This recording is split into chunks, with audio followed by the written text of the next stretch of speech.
তাআলা বলছেন, নবী হে, আপনি মানুষকে ঘাড়ে ধরে মুসলমান বানান, এমন দারোগা বানায় আপনারা আমি দুনিয়াতে পাঠাই নাই।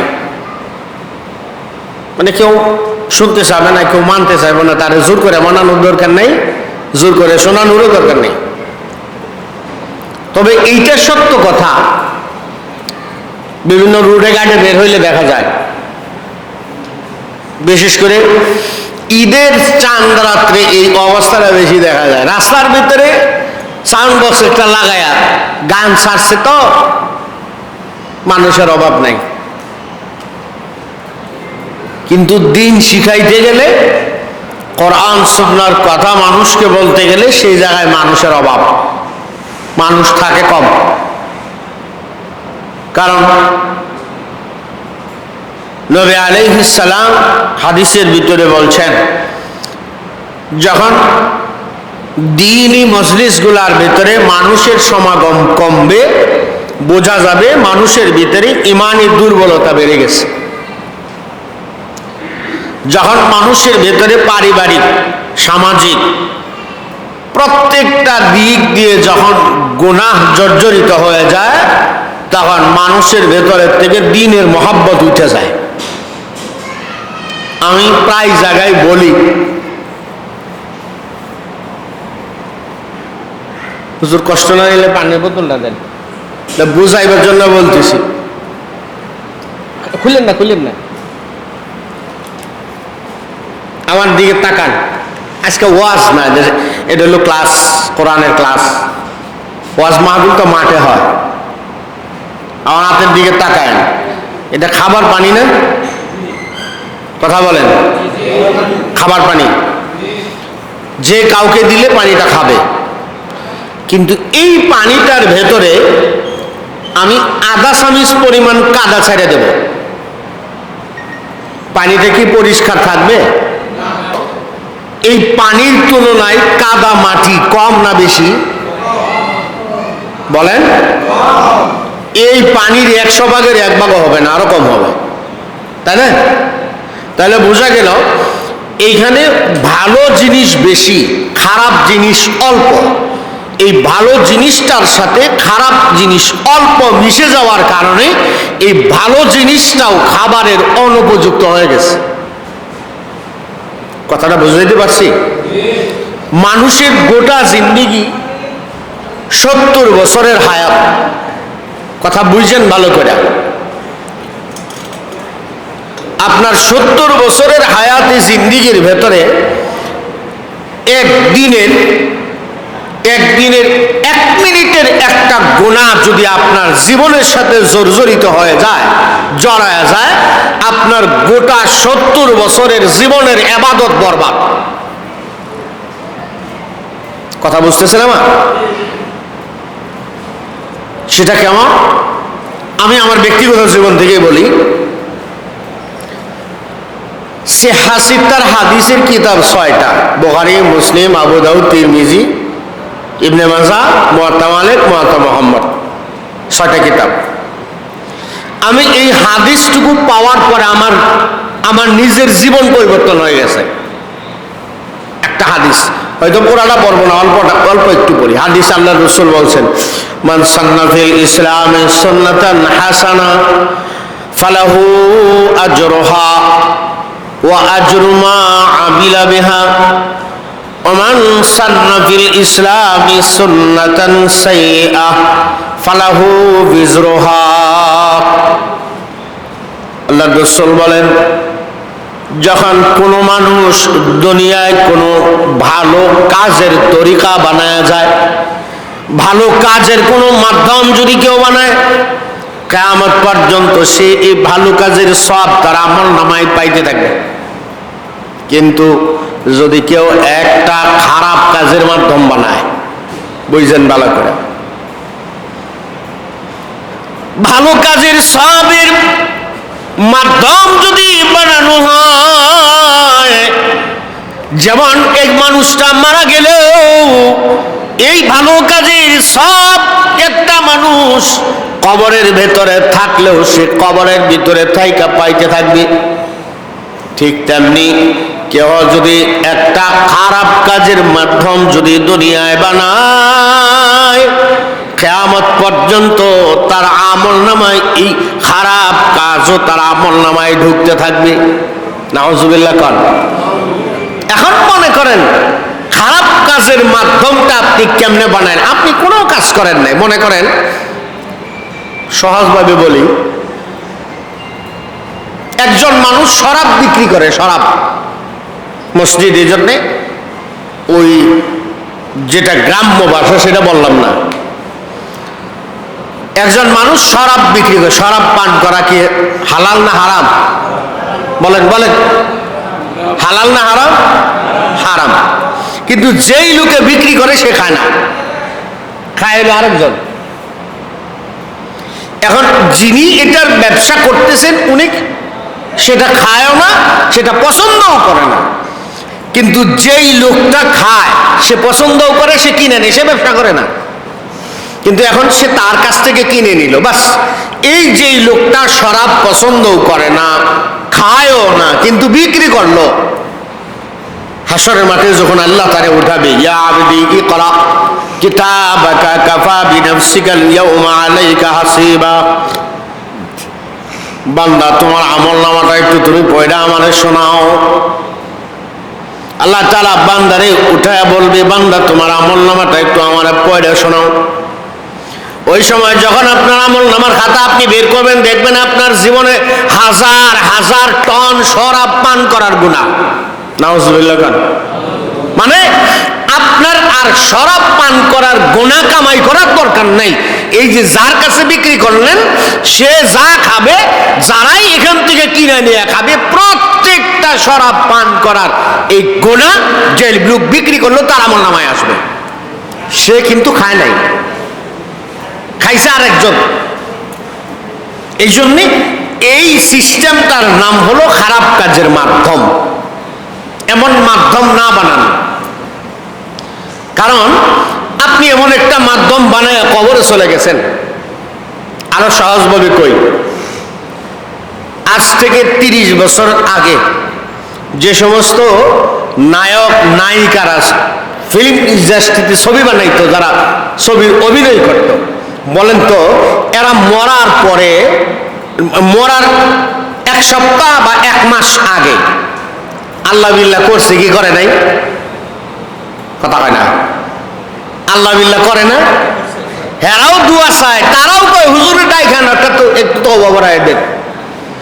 মনে করেন এমন কিছু গুনাহ আছে যে গুনাহটুকু যদি আপনার জীবনে হয়ে যায় একবার, বাস আপনার জীবন থেকে আর গুনাহ মাফ করার কোনো সুযোগ নেই, বন্ধ করার কোনো সুযোগ নেই, যদি আল্লাহ মাফ না করে। সেই গুনার নাম হচ্ছে গুনাহে জারিয়া, মানে খারাপ কাজ, গুনাহের কাজের মাধ্যম দুনিয়ায় তৈরি করে যাওয়া। যদি এমন কিছু কাজ আপনি করে যান, তাইলে সাময়িকভাবে আল্লাহ মাফ করে দিলে দিতেও পারে, হয়তো মাফ হয়েও গেল, কিন্তু ওই যে মাধ্যম বানায় গেছিলেন, মনে করেন ওই সিনেমা যে বানাইছিল এক নায়ক, বানানোর পরে সে মৃত্যুর সময় মনে করেন ইমান লয়ে মরছে, আল্লাহ তারে মাফ করে দিছে, কিন্তু ওই সিনেমার গান আবার যখন দুনিয়ায় বাঁচবে, এই গানের কারণে তার আমলনামায়, তার কবরে আবারও শাস্তি শুরু হয়ে যাবে। এটার নাম হচ্ছে গুনাহে জারিয়া। এখন এমন গুনাহে জারিয়ার থেকে আমাদের বিরত থাকার দরকার আছে না নাই? বলেন বলেন, সবাই বলেন। আছে, সবাই কন, আওয়াজ দিয়ে কন। আল্লাহ রাসূল বলেন, এই গুনাহ থেকে বাঁচার জন্য তোমার জীবনে একটা মাত্র পথ যদি তুমি বাঁচায় চলতে পারো, কয়টা পথ? বলেন বলেন, কয়টা? একটা মাত্র পথ আছে। এই পথটা যদি তুমি বান্দা তোমার জীবনে অনুসরণ করতে পারো, তাইলে বোঝা যায় তোমার জীবনের প্রত্যেকটা কাজ আল্লাহর দরবারে ইবাদত হবে। তুমি বান্দার জীবনে যদি গোটা জিন্দেগীর গোটা হায়াতের প্রত্যেকটা কাজ যদি আল্লাহর দরবারে ইবাদত না হয়, তাইলে একটা কুকুরের হায়াত যেমন কাটবে তোমার জীবনটাও তেমন, তার ভিতরে কোনো পার্থক্য নাই। যার কারণে আল্লাহর রাসূল বলেন, কাসবুল হালাল ফরিদাতুন বা'দাল ফরিদা। হালাল কামাই করা হলো নামাজ রোজা যেমন ফরজ, তেমনি হালাল কামাই করা হলো তেমন ফরজ। কারণ আল্লাহর রাসূল বলেন, লা তাদখুলুল জান্নাতা কুদিয়া বিল হারাম। কোন মানুষ যদি হারাম ভক্ষণ করে সে কখনো আল্লাহর জান্নাতে যেতে পারবে না। মানেটা হলো, আপনি সারাটা জীবন পর্যন্ত নামাজ পড়ছেন, রোজা রাখছেন, হজ করছেন, যাকাত দিছেন, এমন কোন নেক আমল বাকি নাই যেই নেক আমল আপনার জীবনে আপনি করেন নাই। প্রত্যেকটা আমল আপনার জীবনে আপনি পরিপূর্ণভাবে আমল করেছেন, কিন্তু আপনার গোটা জিন্দেগীর ভিতরে এমন একটা মুহূর্ত সময় গিয়েছে, আপনি সেই সময়টার ভিতরে একটু হারাম খাবার আপনার জীবনে আপনার শরীরের ভিতরে ঢুকে গেছে। এই হারাম খাবারটুকুর কারণে বান্দা, এই বান্দার জাহান্নাম ছাড়া উপায় নাই। কেন? কারণ যেই লোকটার শরীরে হালাল খাবার ঢুকে সে জান্নাতি, আর যেই লোকটার শরীরে হারাম খাবার ঢুকবে সে জাহান্নামী। আল্লাহর রাসূল বলছেন যে যে লোকটা হারাম খাবার খায় সে কখনো জান্নাতে যেতে পারবে, কথা হয় না জোরে কোন। এই জায়গার ভিতরে আমার একটু কথা কেউ রাগ করেন না। এই জায়গায় যেহেতু অনেক শ্রমিক ভাইরা আছেন, এই শ্রমিক ভাইদের ভিতরে পিএম, জিএম, তারপরে এপিএম, লাইনম্যান, সুপারভাইজার আছে না নাই? কথা হয় না জোরে কোন। যুবক ভাইরা যেমন নতুন নতুন বউ আছে, এরা বালা করে শুনবা, কারণ তোমার বউ কথা শুনবে না। কেন শুনে না? আজকে বলে দিতেছে, ঔষধ রোগ নির্ধারণ করে দিতেছে, চিকিৎসা করার দায়িত্ব তোমার। দরকার আছে কথা বুঝলেন। যেহেতু ফ্যাক্টরির ভেতরে এই ধরনের কিছু ক্যাটাগরির অফিসার আছে, GM, PM, APM, lineman, supervisor, quality controller, আরো কতটা আছে।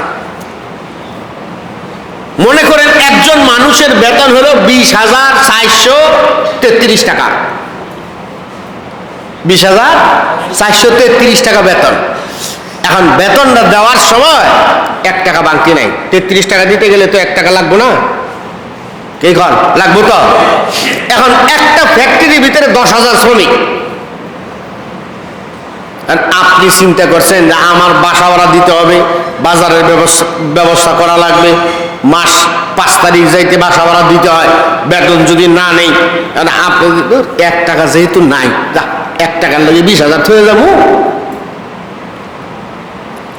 যিনি বেতন দে উনিও চিন্তা করতেছে যে 1 টাকা যেহেতু বাংতি নাই, 1 টাকা বাংতি নাই, করতে দিব তোমার 1 টাকা।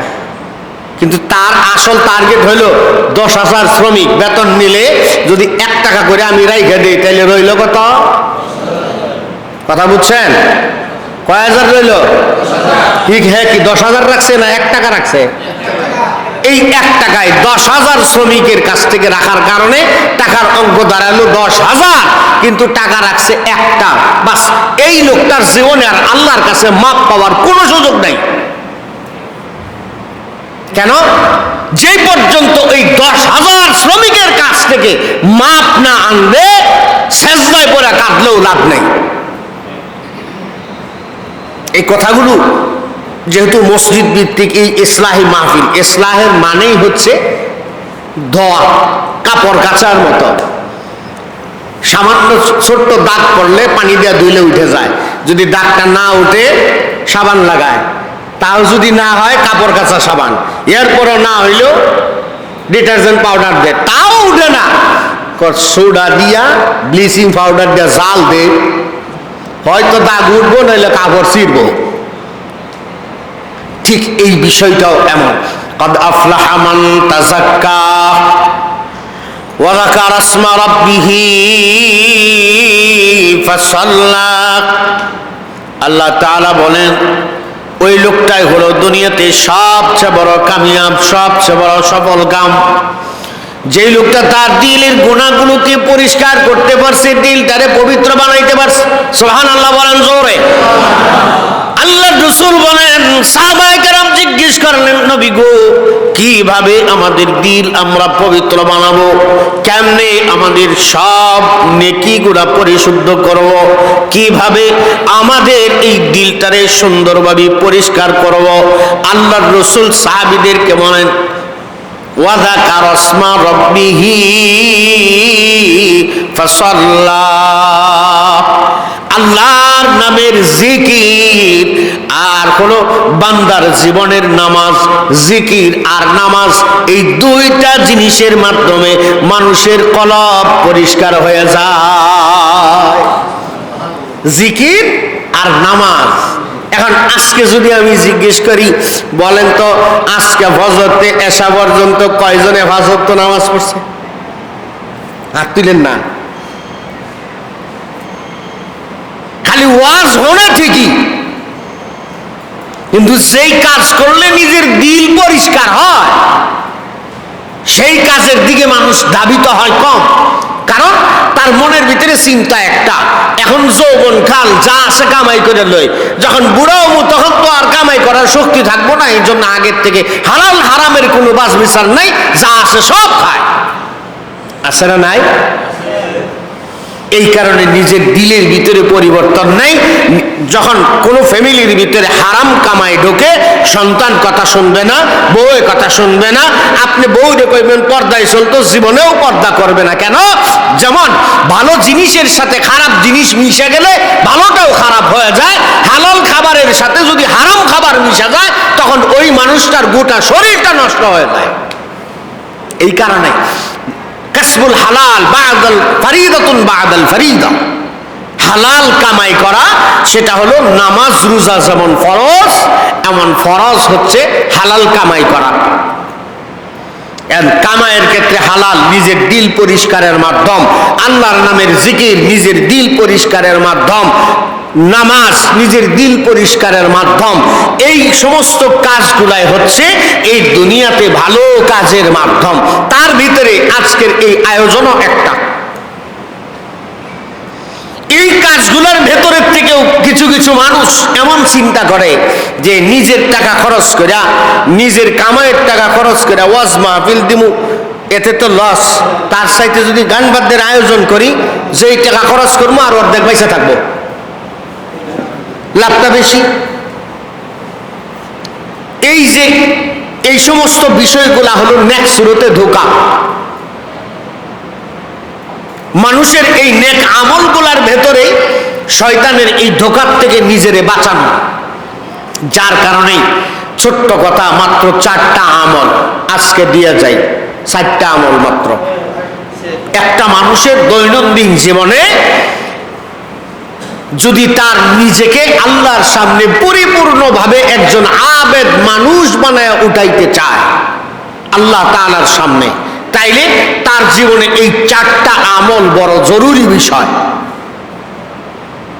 কারণ আপনি যেই কতদিন বাঁচবেন দুনিয়ায়, মনে করেন আপনি যদি 70 বছর দুনিয়াতে হায়াত পান, এই 70 বছরের জীবন আপনি 15 বছর বাঁচবেন বালেগের আগ পর্যন্ত, এটা তো হিসাব নাই, না হিসাব আছে? কথা হয় না, জোরে কন, হিসাব নাই। তাহলে 70 বছর থেকে 15 বছর বাদ দিলে থাকে এলো 55 বছর। আর মনে করেন এই 55 বছরের জীবন আপনি আল্লাহর সামনে তুলে ধরবেন। আচ্ছা 55 বছর বাদ দেন, আজকে সারাদিনের হিসাবটা করেন তো দেখি, কয়টা গুনাহ করছেন আর কয়টা নেকের কাজ করছেন। আজকে সারাদিনের হিসাবটা করেন, বাস আজকে সারাদিন হিসাব করে আপনি যদি এটা বাইর করতে পারেন যে আপনি জান্নাতি, বাস আপনার বিবেক যদি বলে আপনি জান্নাতি, আলহামদুলিল্লাহ। কিন্তু আমার মনে হয় না যে একটা মানুষের দৈনন্দিন জীবন একদিনের আমলের হিসাব যদি করা হয়, গুনার পরিধি বাড়বে, নেকের পরিধি কমবে, অর্থাৎ নেকের তুলনায় গুনাহ বেশি। কারণ এখন বের হইলে গুনাহ। রাস্তায় যদি রাস্তাঘাটগুলো এমন হয়ে গেছে, রাস্তায় যদি এখন 10 মিনিট দাঁড়ায় থাকেন, আমার তো মনে হয় আপনার গোটা জীবনের আমল বরবাদ। কেন? কারণ একটা মেয়ের দিকে যদি ইচ্ছে করে আপনি তাকান, জেনার গুনাহ হবে। যদি এইটাকেই যদি ধরেন, এখন আপনি রাস্তার দ্বারায় দৈনিক কয়টারে দেখছেন, হিসাব আছে? কথা কয় না। বাস আল্লাহর কাছে জবাবটা দিবেন কি?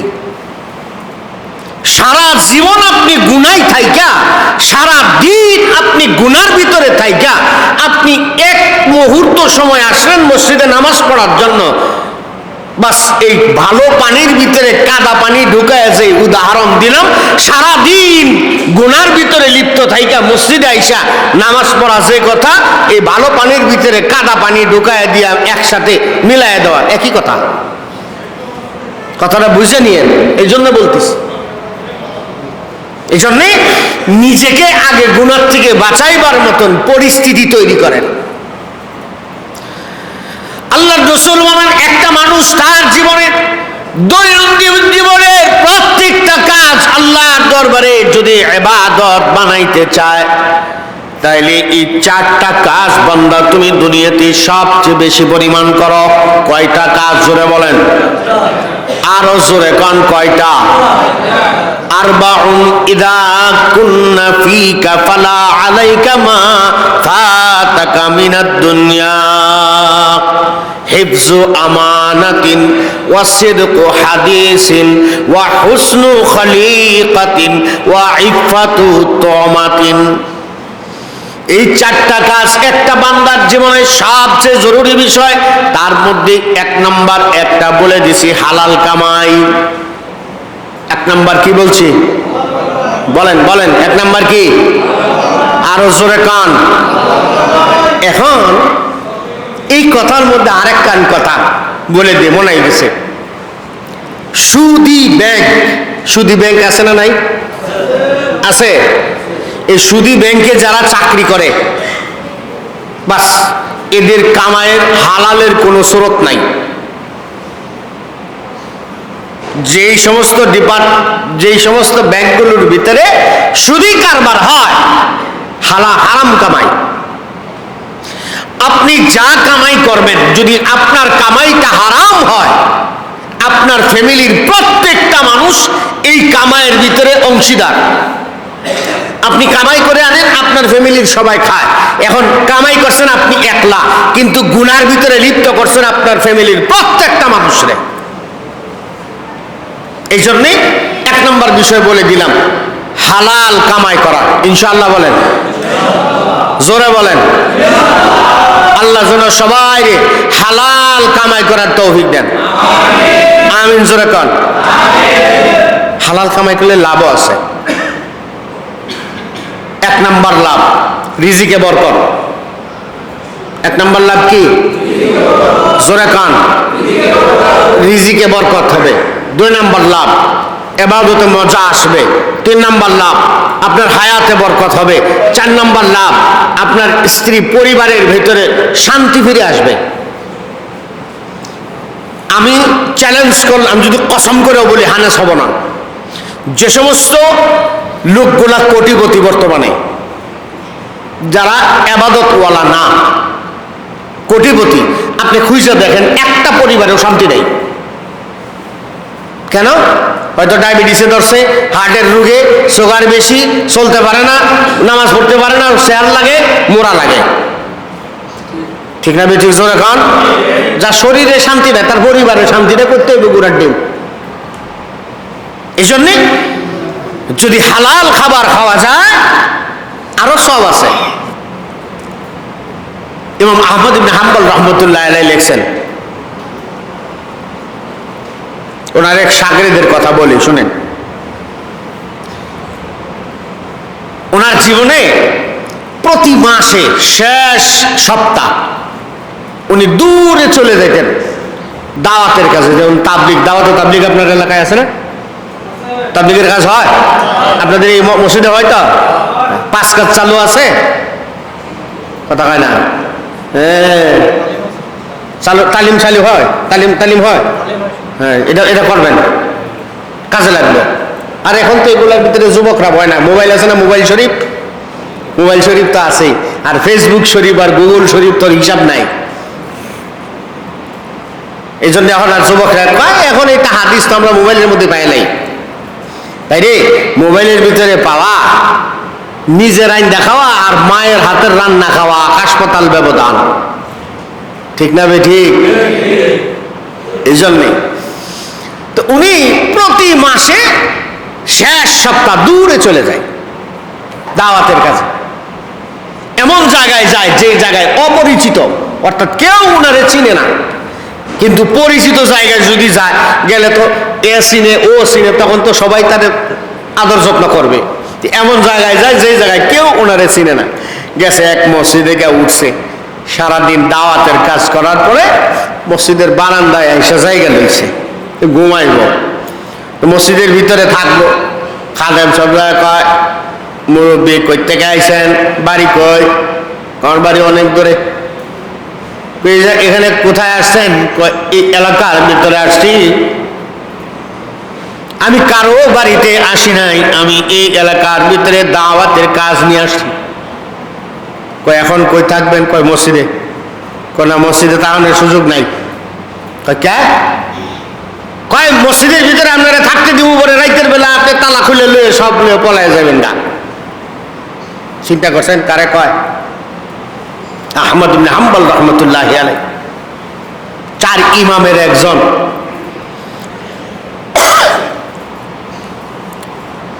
মসজিদে থাকতে পারবেন না, তাহলে বারান্দায় একটু জায়গা দাও, বারান্দায় তোর সমস্যা নেই, খোলা থাকবো। বারান্দায় থাকেন, অসুবিধা নেই। তো বারান্দায় ঘুমাইব। এশার সময় এই এলাকার এক দিন মজুর মানুষ, সে আসছে মসজিদে, প্রতিদিন সে নামাজ পড়ে বাড়িতে যায়, সারাদিন কাজ করে এশার নামাজটা মসজিদে পড়ে বাড়ির দিকে যায়। সারাদিন সে কামাই করতে পারে, সে, তার স্ত্রী, তার ছোট্ট একটা মেয়ে, এই 3 জনে 3টা রুটি বানাইতে পারে, এত দূর পরিমাণ আটা কামাই করতে পারে। এই আটা কেনার মতো যে টাকা লাগে, এই টাকা কামাই করতে পারে একদিন। আসছে মসজিদে নামাজ পড়ে বাড়ির দিকে যাবে, এই সময় দেখে মসজিদের বারান্দার এক কোনায় মুরব্বী শুয়া পড়বো এমন ব্যবস্থা করছে। আস্তে আস্তে সালাম দিয়ে কাছে গেছে, মুরব্বী বাড়ি কোথায়? অনেক দূরে। কারণটা হলো উনি এত সুন্দর ছিলেন, দূর থেকে দেখা যায় চেহারার ভিতরে নুরানি ভাব। আল্লাহওয়ালা বুজুর্গ মানুষ, কাছে যায় জিজ্ঞেস করতেছে বাড়ি কোথায়? কয় অনেক দূরে। কি জন্য আসছেন?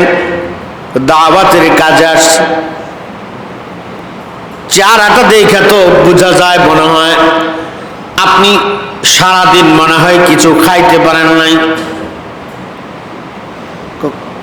মুরব্বী ঘর ঠিকই ধরছেন, সারাদিন খাওয়ার মতো সুযোগ হয় নাই, কারণ দাওয়াতের কাজে ব্যস্ত ছিলাম। তো থাকবো কোথায়? এই জন্য মসজিদের বারান্দায় এসে জায়গা নিয়েছি ঘুমাইবার জন্য। দিন বুজুর কয়, মনে মনে বলতেছে, আমি তো এই এলাকার মানুষ, আমার এলাকার ভিতরে একজন মুসাফির দাওয়াতের কাজ করতে আসছে, তো আমি খায়া ঘুমাবো আর এই মুসাফির না খায়া ঘুমাবে, আল্লাহর কাছে জবাব দেবো কি? বলতেছে আপনি একটু বসেন, আমি বাড়িতে যাবো আর আসবো। দৌড়াই গেছে বাড়ি, যা তার স্ত্রী বলে, এই যে নাও আটা, জলদি করে রুটি বানাও। তার স্ত্রী সুন্দর করে 3টা রুটি বানানোর পর স্বামী বেচারা বলতেছে, আমার রুটিটা আমারে দাও। একসাথে তো 3 জন খায়, আজকে তোমার রুটি আলাদা করে দিয়া যাইবা কেন? মসজিদের ভিতরে একজন মুরব্বী মানুষ দেখে মনে হয় যেন আল্লাহর ওলি বুজুর্গ মানুষ।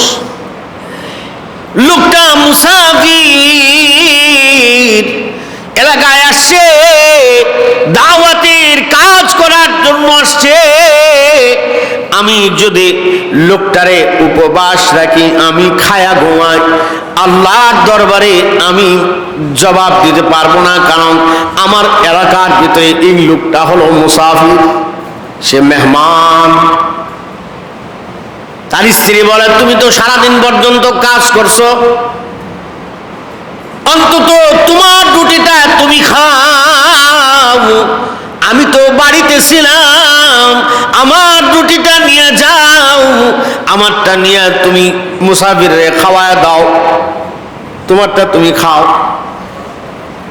স্বামী বেচারা কয় যে আমি যেহেতু আমার হক, আমারটা আমি চাইছি, তোমারটা তুমি কি করবা তোমার বিষয়, ভরণ পোষণের দায়িত্ব যেহেতু আমার, তোমার খাবার উপযুক্ত ব্যবস্থা তোমাকে করে দিছি, আমারটা আমাকে দাও। যাক, এই দিন পিড়াপিড়ি করে প্রথম একটা রুটি নিয়ে দিছে, খাইছে। মুরব্বী লোক খাওয়া ঘুম পাড়ায় তো আসছে। সারাদিন পর্যন্ত খাবারের আর সুযোগ হয় নাই, রাতের বেলাও খাইতে পারে নাই, এইভাবেই ঘুমাইছে। পরের দিন আবার কাজ করতে গেছে। যখন বাহিরে কাজ করে আবার যখন বাড়িতে ঢুকবে, মসজিদে নামাজ পড়ে দেখে এই মুরব্বী লোক আজকেও যায় নাই, রয়েছে। কাছে যায়, কয় আজকেও মনে হয় কিছু খান নাই, চেহারা সুখ না দেখা যায়। খাবারের সুযোগ তো পাবো কেমনে? কারণটা হলো মানুষের ভিতরে গুনাহের কাজ এত বেড়ে গেছে, এত বেড়ে গেছে গুনাহের কাজ। মানুষের ফিকির করতে করতেই তো আমার জীবনের সময় পার করে ফেললাম। আজকে সারাটা দিন শুধুমাত্র মানুষের ভেতরে এমন এমন কিছু গুনাহ ঢুকে গেছে, যে গুনাহগুলোর কারণে নিজেই পেরেশান। এই কারণে তো আল্লাহর রাসূল বলেছেন, আল উলামাউ কান্নাহু ওয়ারাকাতুল মুসহাফ, প্রত্যেকটা আলেম হচ্ছে দুনিয়াতে জীবন্ত কোরআন।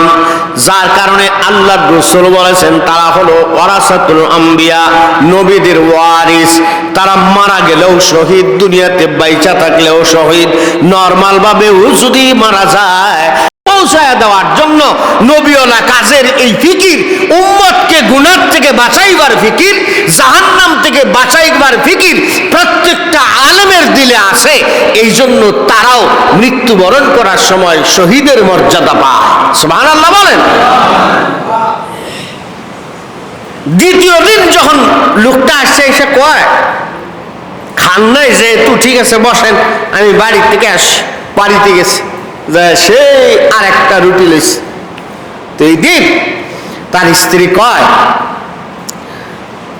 তোমার রুটি গতকালকেও খাও নাই, আজকেও খাইবা না, তুমি তো অসুস্থ হয়ে যাইবা। তার সেইটে তোমার রুটিটা খাও, আমারটা লয়ে যাও। এই 2 দিন পর্যন্ত ছোট্ট মেয়েটা শুধু বাবা আর মায়ের এই আচার আচরণ দেখছে, কিছু বলে নাই। দ্বিতীয় দিন তার স্ত্রীটাও দিছে, দ্বিতীয় দিন 2 রুটি লয়ে গেছে, মুরব্বীরে খাওয়াইতো, মুরব্বীরে খাওয়াইছে। খাওয়াইয়া এবারে বলে আসছে, মুরব্বী, আমার পরিবারের ভিতরে আমি ছাড়া কামায়ের উপযুক্ত আর কেউ নাই। আপনি আগামী কালকে এই মসজিদ থেকে চলে যায়েন, আপনি আর এই এলাকায় থাকেন না, মসজিদের ভিতরে থাকেন না। মুরব্বী কয়, আমি কেন থাকবো না? এই মসজিদ তো আল্লাহর ঘর, মসজিদের ভিতরে কারো কোনো অধিকার নাই। যে কেউ আসবে সেই থাকতে পারবে, কারণ আল্লাহ তাআলার অবমুক্ত ঘর হলো এই মসজিদ, প্রত্যেক মুসলমানের জন্য। মসজিদের ভিতরে আমি আশ্রয় নিয়েছি, তুমি তাড়িয়ে দেবার কে? আমার যখন মনে চায় আমি তখন যাব। মুরব্বী লোকটারে এই কথা বলে আসার পরে দিন মজুর লোকটা মনে কষ্ট নেয় নাই, খুশি মনেই মুরব্বীরে মসজিদে রাইখা দ্বিতীয় দিনে চলে আসছে, আর কথা বলে নাই। তৃতীয় দিন আবার যখন আসছে, বাড়িতে ঢুকবে, দেখে মসজিদে মুরব্বী বহা। তখন বাড়িতে যাওয়ার আগে মুরব্বীরে কয়, আপনারা বলছিলাম না কালকে চলে যাবেন লাগি, আপনি এখনো রয়েছেন? এখন এই দিন মজুরের চিন্তা হলো যে উনি যে প্রতিদিন রুটি খাওয়ায়, এই রুটির লোভে উনি হয়তো মসজিদে রয়েছে। আসলে রুটির লোভে রয় নাই, কইছে ঠিক আছে, আজকেও যেহেতু রয়েছেন থাকেন, আমি বাড়িতে যাই, যাই আসতেছি। বাড়িতে গেছে, যাওয়ার পরে ওই যে 3টা রুটি নিজেরটা লইছে, তার স্ত্রীরটাও দিয়া দিছে, পিড়াপিড়ি করে রাইখে আসতে পারে নাই। এখন যখন দরজা দিয়ে বের হবে, পিছনের থেকে কে যেন জামা টান দিয়ে ধরছে। উপরের দিকে খুঁজে নাই কেউ, নিচের দিকে তাকায় দেখে তার ছোট্ট বাচ্চা মেয়েটা পিছনে জামা টান দিয়ে ধরে রাখছে। ছোট্ট বাচ্চা মেয়েটা বলতেছে, বাবা গত 2 দিন শুধু দেখছি সারাদিন তুমি কাজ করার পরেও, মা সারাদিন রোজা রাখার পরেও মায়ের রুটি তোমার রুটি দুজনের রুটিটা নিয়ে তুমি মুরব্বিরে খাওয়াইছ।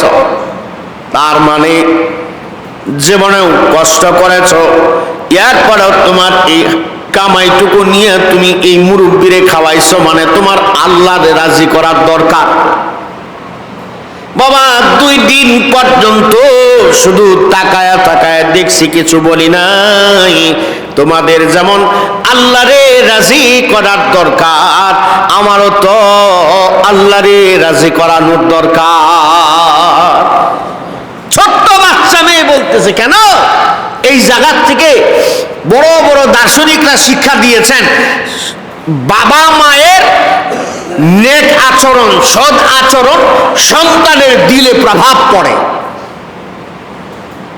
এই কারণে মুরব্বীরা সব সময় বলে, পারিবারিক শিক্ষা এমন যে কখনো সন্তানের সামনে স্বামী স্ত্রী 2 জন অশ্লীল বাক্য ব্যবহার করবেন না, কখনো স্বামী স্ত্রী ঝগড়া করবেন না সন্তানের সামনে। কেন?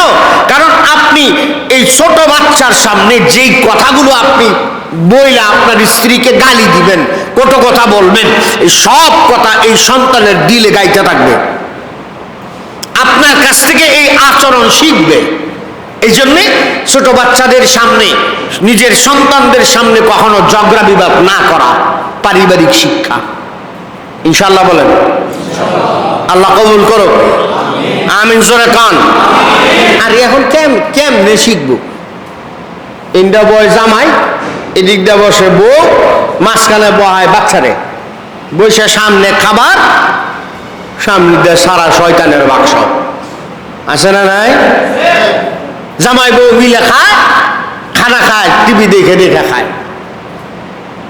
আমি এই জন্য তো মাঝে মধ্যে মসজিদে, আজকেও মসজিদে বলছি, আমি কথাগুলো বলি, মসজিদে যদি নামাজ 2 মিনিট দেরি হয় তাইলে ইমাম সাহেবের 12টা বাজায় না, কিন্তু বাড়িতে বৈশা একটা নাটক দেখলেও 30 মিনিট পার হয়ে যায়।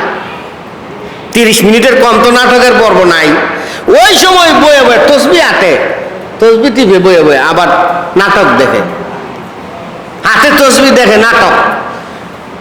অযথা বাসায় বৈশা বৈশা 30 মিনিট পর্যন্ত নাটক দেখলে কোনো সময় অপচয় হয় না। মসজিদে যদি 2 মিনিট দেরি হয়ে যায় তাইলে সময় নষ্ট হয়ে যায়। কারণ যৌবন খালে এবাদত ছিল না, তো বুড়া খালে আইসা আল্লাহর ওলি সাজছে, এই জন্যে এই অবস্থা। যৌবন কালে যদি এবাদত থাকতো, যৌবন কালটা যদি এখনকার বৃদ্ধকালের মতো ভালোভাবে কাটাইতো, তাইলে আর তার ভিতরে এই ধরনের অভ্যাস তৈরি হইতো না। আল্লাহ মাফ করে দাও, আমিন জোরে কান। বাবা মা 2 জন 2 জনের রুটি লইছে। এবারে মেয়েটার রুটিটাও নিয়ে 3টা রুটি নিয়ে রওনা করছে মসজিদের দিকে। মসজিদে যাওয়ার পর মুরব্বী লোকটারে খাওয়ায়, যখন ওই দিন মজুর লোকটা চলে আসবে ওই সময় মুরব্বীরে কয়, হাতে ধরে বলতেছে, বাজান আপনি আর এই এলাকার ভিতরে থাকেন না, আপনি চলে যায়েন। কারণটা হলো আমি দৈনিক 3টা রুটি কামাই করতে পারি, একটা আমি খাই, আরেকটা আমার স্ত্রী খায়, আরেকটা আমার ছোট্ট বাচ্চাটা খায়। হুজুর গত 3 দিন পর্যন্ত আমাদের এই রুটিগুলো আইনা খাওয়াইলাম, আজকে আমার মেয়ের রুটিটাও নিয়ে আসে, যদি আজকে আগামী কালকে যদি আমার মেয়েটার জন্য জন্য যদি রুটির ব্যবস্থা না হয়, তাইলে আমার মেয়েটা অসুস্থ হয়ে যাবে, আমার স্ত্রীও অসুস্থ হয়ে যাবে। একমাত্র উপার্জন খাবো মানুষ আমি একলা। আমিও যদি অসুস্থ হয়ে যায়, তাইলে আর আমার পরিবারের ভিতরে কামাই করার মতো কেউ থাকবে না। যার কারণে আমি আপনারে বলেছি আপনি চলে যান। এই কথা বলে দিন মজুর চলে আসছে, তো ফজরের সময় নামাজ পড়তে আসছে, যখন চলে যায় মুরব্বিও চলে যাবে, ঠিক এই মুহূর্তে দিন মজুরের ডাকছে, এদিকে আসো। জানবা না কেন রইলাম 3 দিন এই মসজিদের ভেতরে? আমার তো প্রথম দিন চলে যাবার কথা, কিন্তু যাই নাই একটা কারণে। বাবা তুমি কি কাজ করো? সুবহানাল্লাহ কোন, জোরে আওয়াজ দিয়া কোন সুবহানাল্লাহ। মুরব্বি কয় তুমি কি কাজ করো? হুজুর আমি তেমন বড় কোনো কাজ করি না, আমি দিন মজুর, আমি দিন মজুরের কাজ করি। বাবা তুমি যেই কাজটুকু করো এই কাজটা তুমি ছাইরো না, তোমার কাজটা বড় হালাল। সুবহানাল্লাহ বলেন, তোমার কামাইটা হালাল, এটা ছাইরো না। যখন এইভাবে এই দিনমজুর লোকটা যখন বলছে,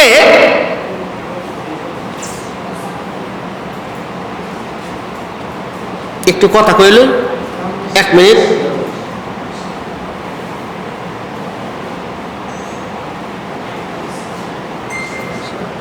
কোথায়?